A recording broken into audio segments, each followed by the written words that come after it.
Apa? Gubek. Ya ini kok ngalah ngejak bubuk. Wah, gubek asmara kok bobok lho kupinge. Oh kuwi. Kurang ajar to kuwi. Kupinge ngopo? Aku mengarep nekke budheke ndadak tuh. Ya nek kerasa ya ora apa-apa. Aku ora muni budhek lho. Ora apa-apa. Jenengan tok sing muni budhek padahal aku ora muni budhek lho. Ora masalah. Iya. Aku ki nek karo sinden tok nek apa-apa ki ora masalah. Sing ora trimo sing momong. Sing ngomong sapa? Mbah Mul. Mbah Mal iki pundi? Ya sak omong-omong aku sing ngomong ya ora tepung kok. Iya, apa dadak kenalan sing ngomong ora. Iya. Sinden aku nek dalam ki gampang lara. Kula ta? Kandhane. Kula ora ngunekke lho wong nyata wong muni gubuk kok bobok. Kuwi jenenge apa nek ora budhek? Nah, kuwi jenenge ya ngunekke to ngono kuwi. Lah ngene apa jenenge? Ya budhek tak akoni. Tuli. Selip le ngrungokke selip ora perkara budhek. Ya. Nggih, selip, kupinge selip. Ya. Saiki genti, Mbak. Mbak Tatin. Ya, Mbak Tatin sih kepareng jumeneng. Monggo. Iki ana layang tiba meneh keri no. Saking Bapak Siadi saking dusun Samban pengen nyekar tembang Caping Gunung. Aja dipleroki, matur suwun. Oh iya. Saking lereng Kendali Sodo gunung. Wah. Ngendi, Mak? Embuh aku ya ora dong. Saka Kendali Sodo ki apa Trayanoman sajake. Nek critane ya Somawana nek ora kliru lho, Nok. Iya, daerah kono. Dhuwur kono, ya. Ya tinembang. Sugeng dalu. Sugeng dalu. Wah, ya iki. Kejaba Elisa ya iki sing lagi viral, Nok. Iya. Napa? Mbak Tatin iki. Yang menggemaskan. Hah? Yang menggemaskan. Oh, tenan. Aku sing juragamu dhewe pengen napuki kok saking gem. Jenenge ora gemes nek ana kuwi ya. Lah piye? Lah wong gemes ki kadang kala sok nabok, sok njiwit, sok nendang ki mergo gemes. Lah nggih, lumrahe ngenten niku to. Kok napuk? Lah ya saking gemese ro lambemu kuwi lho nek dong kanu fragmen ketoprak kajan. Aku kedhe piye? Iya. Jane ya ora apa-apa, jane ya ora apa-apa ning saking dhek pinter le mendramatisir dadine ya penonton ki kadang kala sok katut emosi. Iya. Ngono ya, Mak. Iya. Nek le ayu ya ayu, nek dandan. Oh. Lah kok nek dandan? Nek ora dandan aja nyawang no. Lah napa nek mboten dandan? Delok we nek. Kok nek wah wis awake ra. Ya mergane jenengan bendina weruh ya. Oh, mergo bendina weruh kuwi. Nggih, nek arang-arang weruh ya paling ora nek. Ya arang-arang sing weruh barang ya aku ya nek kok ndelokke. Iya. Nek rai rak bendina weruh. Nggih. Lengen bendina weruh. Nggih. Sikil bendina weruh. Nggih. Kaya to, geger kan arang-arang weruh. Iya, kuwi ya nyatane ya geger kok. Aku nek kon brangkang rak wis kari nukokke kursi to, Nak. Wis kaya meja. Ya ning ora apa-apa ya nyatane akeh sing tresna kok. Lah iya. Ayo Tin, nembang. Ya. Napa, Pak? Iki ora njaluk-njalukan sawer-saweran lho, ora ana sawer nang kene. Mboten. Ndak kowe to titik-titik njaluk dit, njaluk dit kok nembang njaluk dit. Iya. Lah ana kok. Ana endi? Nek pas ana. Ngene Agnes ditransfer, nggone Elisa diulungke dhewe karo Pak Wakil Bupati. Nggih. Iya. Ayo kowe nek arep golek saweran kono medun panggung ider kono. Engko besek. Ayo sinten ya sawer karo nyanyi. Iya. Ora kok njur masrahke aku. Ning kene ora ana. Wondene iki ana iki mergo ana tulisane ngisor kagem Pak Dalang. Iya. Oh, kagem Pak Dalang. Lah iki Pak Dalang nggih purun. Lah ya wong diparingi kok. Lah nggih Nek tak tolak engko nyepelekke kagem Pak Dalang ora sudi ngono. Wah, dudu meh. Nggih mboten ora sudi ning mbok dibagi-bagi karo anak buah ngono. Nek cukup tak dom. Ha iki mung 200 ki dido wong 10 entuk pira? Ya nggo kula tok. Wah, ya aja kancane Mary. Engko nek ana sing munggah maringi dhewe ya kuwi bejamu. Nek ngene iki tak dom ndak do Mary. Ya. Ya nembang apa kowe? Lah enten pawondutan apa? Sementara iki jenengmu tidak tertera di sini. Iya, tapi maksudnya pawondutannya napa lagune? Ora werna-werna. Ana apa jenenge iki? Gerajakan ana. Ya. Gerajakan wae Mbak Ayu nggih. Oh, Caping Gunung ana. Ning iki Bapak Siadi iki kaparange arep nyekar dhewe jarine. Pengen nyekar piyambak. Oh iya. Oh nggih. Kendel kok iki ras diterke wis nyekar dhewe. Sakniki napa mengke? Sop bisa kowe sikik engko bar iki Pak Siadi kuwi. Ya. Kula riyen. Apa? Gubuk nggih. Apa? Gubuk. Ya ini kok ngalah ngejak bubuk. Wah, gubuk asmara kok bobok lho kupinge. Oh kuwi. Kurang ajar to kuwi. Kupinge ngopo? Aku mengarep nekke budheke ndak tak. Ya nek kerasa ya ora apa-apa. Aku ora muni budhek lho. Ora apa-apa. Jenengan tok sing muni budhek padahal aku ora muni budhek lho. Ora masalah. Iya. Aku ki nek karo sindan tok nek apa-apa ki ora masalah. Sing ora trimo sing momong. Sing ngomong sapa? Mbah Mul. Mbah Mul ki pundi? Ya sak omong-omong aku sing momong ya ora tepung kok. Iya. Apa dadak kenalan karo sing momong ora. Iya. Sindan aku nek ki dalang ki gampang lara. Kula ta? Kandhane. Kula ora ngunekke lho, wong nyata wong muni gubuk kok mbobok. Kuwi jenenge apa nek ora budhek? Nah, kuwi jenenge ya ngunekke to ngono kuwi. Lah ngene apa jenenge? Ya budhek tak akoni. Tuli.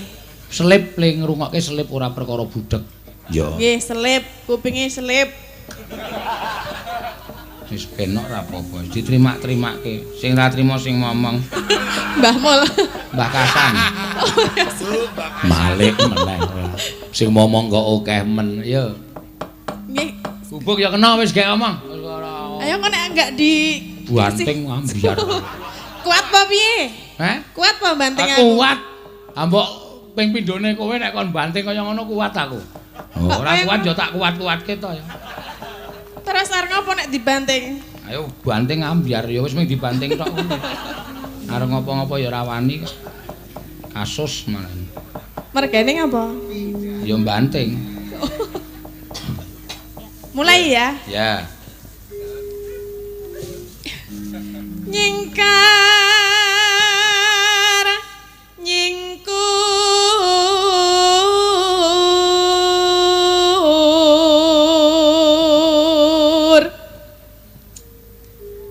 wiwitane nyingkar nyingkur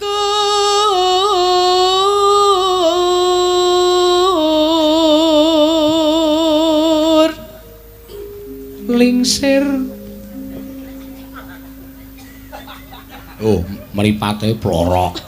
Wong kleru kok. Ha apa bener? Lingsem. Nah, Kok lingsir. mau kupinge saiki apane? Cangkeme. Tak akoni wae ora apa-apa. Aku ora muni lho. Ya ora muni ning arahe ndonoe kok. Lingsem yen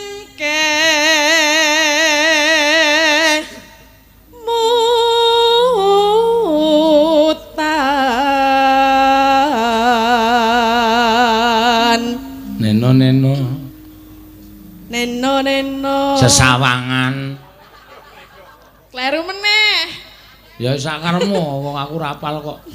Aku ki ping benerke larase. Lelampahan kang kawuri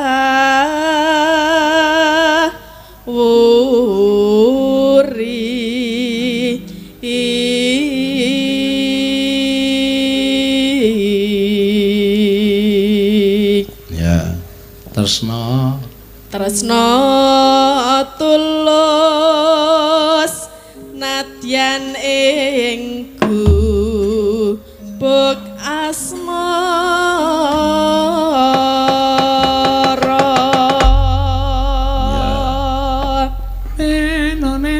Neno. Mangga, ya. Yen liwat aku kelingan gubuk kae biyen tak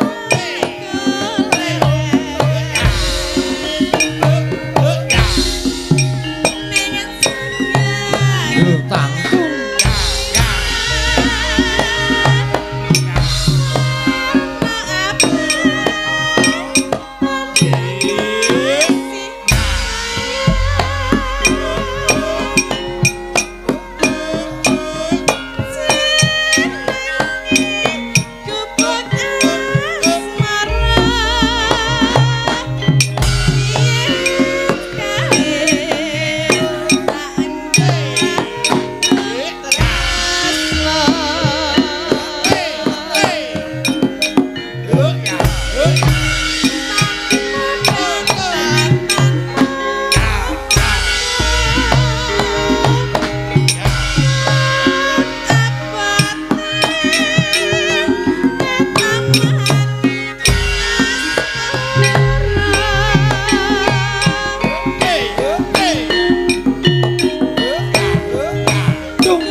Ya wis, arep ngenteni apa? Alhamdulillah nang sing nyawet. Endi? Niki? Oh ya syukur. Ya kuwi jenenge bejamu nang kono kuwi. Nggih, matur nuwun nggih Pak. Waos saking sinten mboten ngertos. Pokoke matur nuwun. Ya, lemah teles Gusti Allah sing bales. Nggih. Heeh. Lemah teles. Apa kuwi? Jeblok. Ya, lambene lambe elek to. Ora gelem matur nuwun kok malah ngunekke jeblok. Sing jeblok kowe kuwi. Iya. Matur suwun, Mbak Tatin. Heeh, iki